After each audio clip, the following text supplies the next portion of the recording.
So ayan po. So hello po guys. So nandito na naman po yung ating YouTube channel ko. So ngayon po guys ay magti-teach na naman ulit po tayo ngayon. So ayan po kasi dahil nag-video tayo ng part 1 to part 15. So ayan po dito sa taas pati sa baba. So ayan po kasi ay inaayos pa. So ayan po kasi napakahaba ng part. So ayan po kasi hanggang part 15. So ayan po.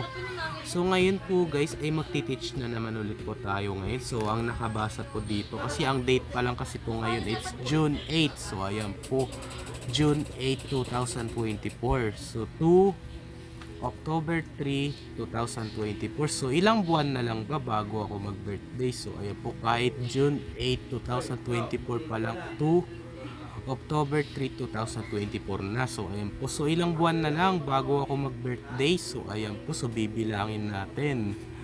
So pag umano na ng July, so ito 'di ba apat yung ko yung darili ko sa kamay. So ito.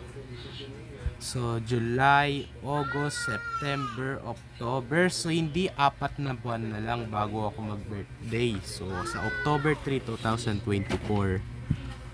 So 4 months na lang.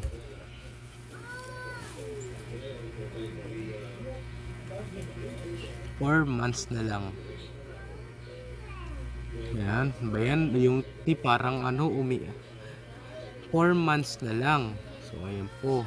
Bago ako mag-birthday sa October 3, 2024 kahit June 8, 2024 pa lang. So ayan po kasi na lang, 4 na buwan na lang birthday ko na. So ayan po. Bye.